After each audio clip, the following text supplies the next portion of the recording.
part of Michigan history is being lost, and that same history soon will be on display for thousands of international travelers. Tucked away in an industrial part of southwest Detroit is a significant part of Michigan's history. Fort Wayne was built on the Detroit River to defend Michigan from the British, who held Canada as a colony.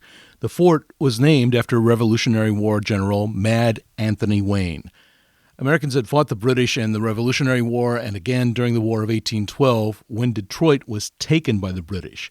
But there was never a shot fired in anger from Fort Wayne. In its own way, it is a monument to peace. But when they were building the fort, they could still remember the happenings of 1812 when Major General Isaac Brock and his 700 red-coated British soldiers, supplemented by 700 Indian warriors under Tecumseh, had crossed the river, and we were still having trouble with the British, so they didn't want that to happen again. And so I guess the fort has been effective because we never did have another British Army or British gunboat coming up from the Navy Yard at Amherstburg menace Detroit, which was the capital of Michigan Territory.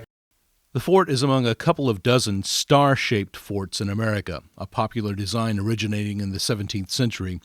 The walls gave defenders multiple angles to fire upon the enemy. Built in the 1840s and later brick-lined during the Civil War, the interior is full of vaulted passageways and protected rooms.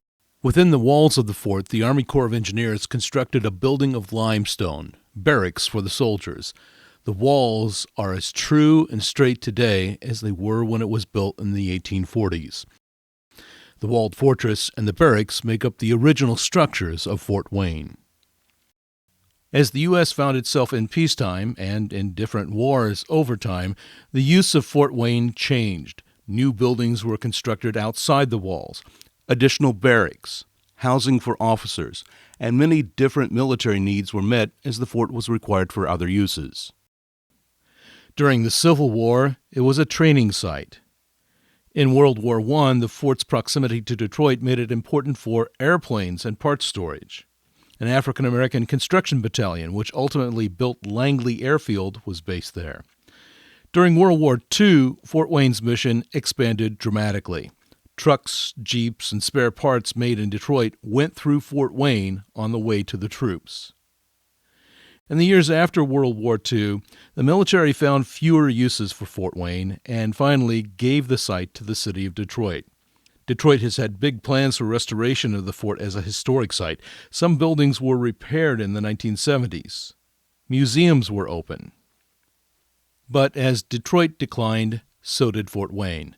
Despite the best efforts of volunteers with the historic Fort Wayne Coalition, there's not been enough money to maintain the nearly 40 buildings. But recently there's been talk of a new plan for Fort Wayne. The new international bridge being built, the Gordie Howe Bridge, will land on the U.S. side right next to the fort. The Michigan Economic Development Corporation hired a New York firm to come up with new plans to revive the fort, which will be one of the first things visitors crossing the bridge will see. HRNA has been involved in a number of urban projects, such as the Brooklyn Bridge Park, the Museum in Washington, and Research Triangle Park in North Carolina. The mayor of Detroit's office and the Michigan governor's office both say it's too early to talk about what might be done with Fort Wayne or how the new International Bridge and Customs Plaza to be built right across the street might affect the fort.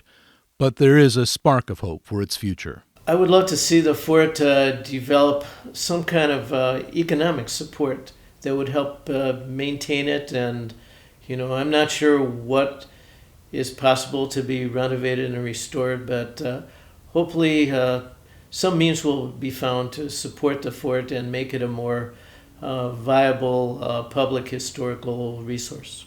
Why is that important to you?